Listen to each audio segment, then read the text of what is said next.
How is everybody doing? Woo! Give yourselves a round of applause.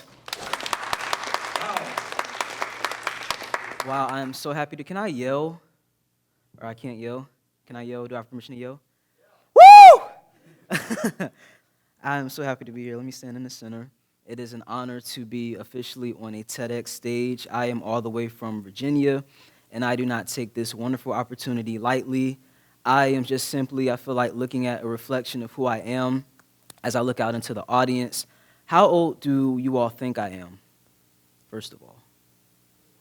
20. Okay, probably said in my biography or something. I was already 20.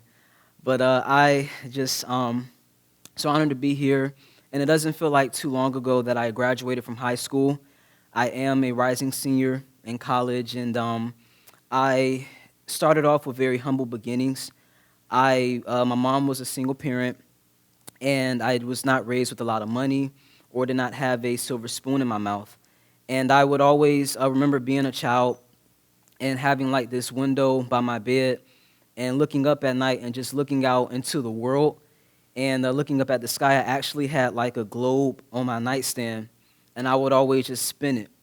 And I would point to different countries that I would envision myself going to one day and speaking at potentially. And just I always knew that there was a mark on my life to make a difference in the world. Anybody ever had that same aspiration? Let me see your hands real quick. If you just knew like you're called for something greater. Well, that's what I've always carried on the inside of me, and I couldn't really articulate it at such a young age, but I just had that feeling, I had that desire. And so coming from humble beginnings, it's not about where you start, but it's about how well you finish. And if there's nothing else that you take away from this talk, I want to leave you all with something that is very profound, a statement that I heard from none other than Albert Einstein. And he has this quote, and he says, "Time can neither be created nor destroyed." And although I agree with that statement, I would like to add a thought-provoking statement to that. And I would like to tell you all, listen, yes, time can neither be created nor destroyed, but it can be spent wisely. And you all might not have the money, the fancy cars, the houses, the land, and things like that at your age. But one thing that you do have is time. And make time your best friend. And when I was looking at the sky that night, just being a child, just envisioning all of the possibilities and places that I would want it to go, didn't know if I would ever make it there, didn't even think college would be an option for me. I always kept that as I lived my life, that I had a lot of time and that I had to spend time making wise decisions. And with that came my environment and who I surrounded myself with. And one thing that I want to share with you is that before you go to college, because I know a lot of you all are in that stage right now, find your gift. A lot of times you go to college, I'm the biggest advocate for college because I'm a senior in college, graduating with my finance degree next May 2020. But find your gift before you make that transition to college, or even spend time in college discovering what your gift might be. In my belief, in my opinion, your gifts are inherent, which means that they aren't something that was given to you. It's something that you were born with. It's nothing that you could pay for or ever go to someone and ask, can you give me my gift? It's something that you have instilled within the inside of you. And it is very important that your greatness be awakened. What if I told you right now that all of you all are pregnant? Raise your hands if you believe that all of you all are pregnant in here. Nobody in here believes you're pregnant? Well, in actuality, you're carrying something on the inside of you. Each and every single one of you all have gifts. And the small steps in life that you make, I remember being in elementary school in the hallway one day, and I noticed that there was a classroom, and they were an older grade level than I was. And they were outside, they were selling candy, and they were fundraising to go on this trip at the end of the school year.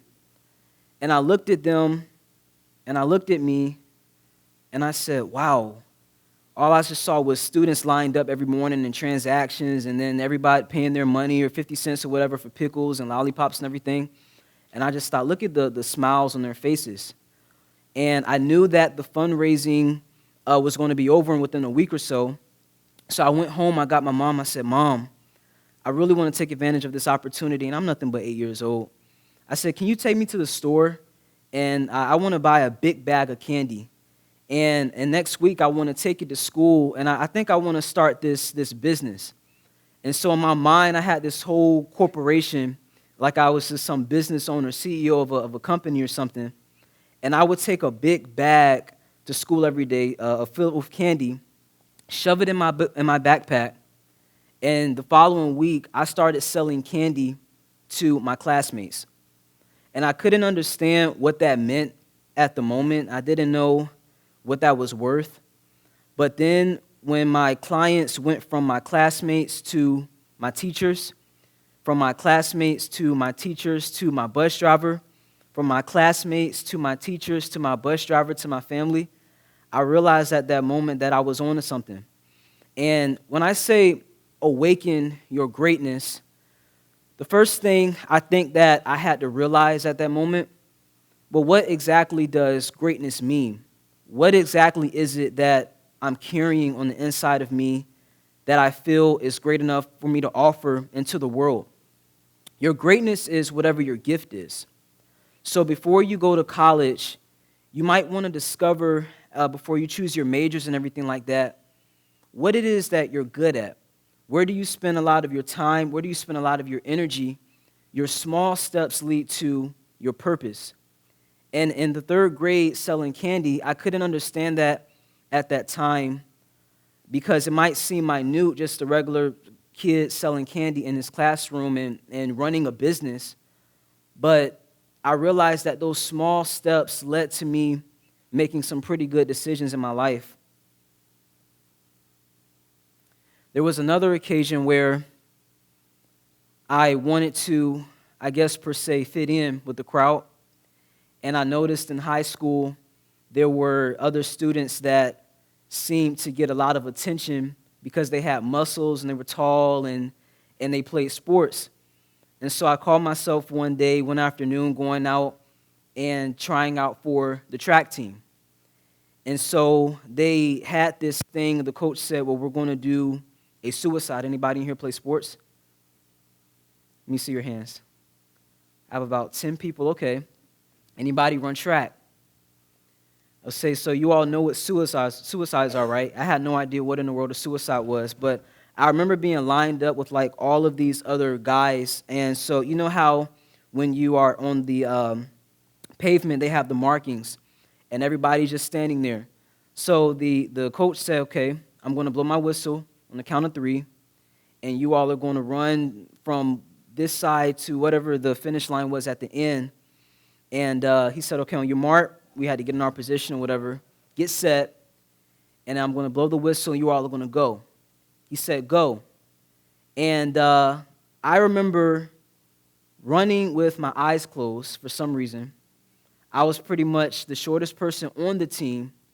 And when I looked up, I noticed that all of the guys were like in 10, 15 seconds on the other side of the track. And here I was just steady along jogging, all left behind. And I realized that that was not one of my gifts. That was not one of that wasn't my purpose. So it wouldn't make sense for you to look at the person next to you or to look at, I use that analogy because the society that we live in, you can almost sometimes feel the pressure to compare yourselves to other people that you see on TV and other celebrities and things like that. But it wouldn't make sense to look at the race that someone else is running next to you because the gifts that they have on the inside of them, that's what's going to carry them from where they are to where they're trying to go in life. When you stay in your lane and when you focus on who you are and your capabilities, you realize that you'll get ahead a lot faster. We had an NBA player come speak at my school one time, and all of the students there were just pretty much intrigued by his career, his accomplishments, how much money he made, the places he's traveled, all of his victories and everything like that. And so, as you can imagine, we have a celebrity in front of us. A lot of kids are going to just ask questions regarding his wealth, his status in life. And I remember being in the audience, and I raised my hand, and I asked this man, I said, I know you make a lot of money, and I know you've achieved a lot of awards in your life and things like that, but who writes your checks? And the room got quiet, and then everybody kind of looked around, and he even thought about it for a quick second until he finally said, that would be the owner of the team. And at that moment, I couldn't really articulate what in the world I just asked him or what was even going on through my own mind until later on that night. I realized that it's not about in life working harder, but it's about working smarter. And although I might have not ever been born with the capability to dribble a ball or be like the fastest, the tallest on a team, I knew that if I wanted to accomplish certain things in life, it was going to be about the ability of whether or not, one, I could hear what my peers weren't listening to, and two, if I could pay attention to what everybody else wasn't looking at. And it was funny how with the analogy of a team, whether it be basketball, football, or baseball, the owner of the team can't get anywhere without the teammates, and the teammates can't get anywhere without the owner of the team. They all complement each other. And although select people on the team have the ability to play the game, the business is just as competitive as competing against one another. So I challenge you all on today to think outside the box. Do something, look at everyone around you and figure out what is it that I can do differently. Because you're never going to be able to get ahead in life by being in the crowd. There's something that you have to do that stands out, that makes you set aside, that makes you set apart from the pack. I would have never in my life imagined that although in high school I didn't have the athletic ability like all the other students, I didn't have the, I guess what you say, the appearance. One thing I had was knowledge. And I knew that with knowledge, my knowledge, your knowledge, all that you have, I could use it one day to acquire power. I didn't graduate high school with a 4.0 GPA, but I realized that it's not about your GPA in life. It's about your skills, what you can bring to the table, and being in a position of value.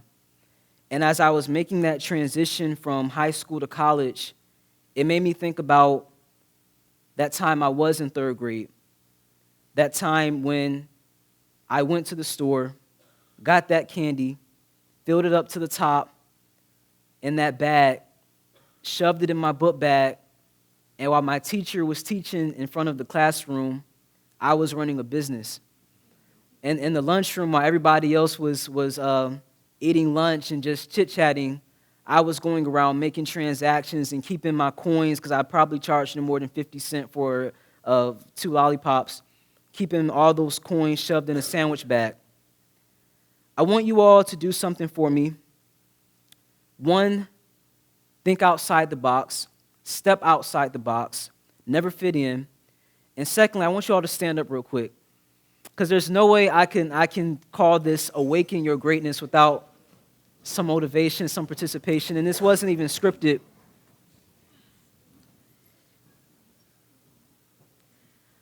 I want you all to clap once. I want you all to clap twice. I want you all to clap 3 times. Where do you see yourself 5 years from now? Think about it.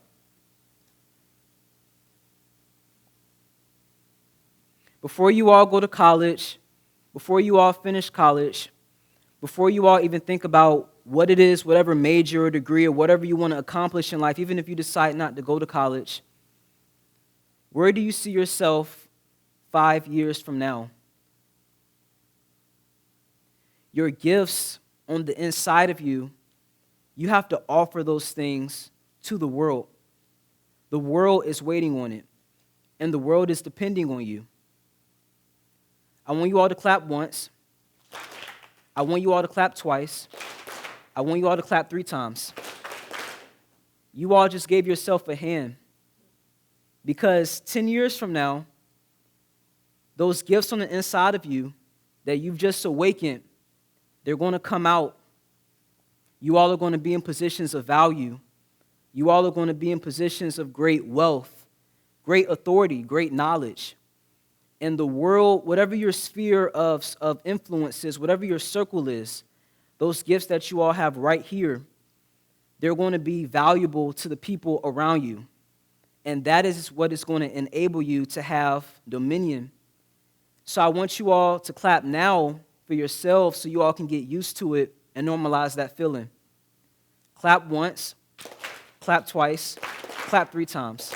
I appreciate it. Awaken your greatness. Thank you for having me.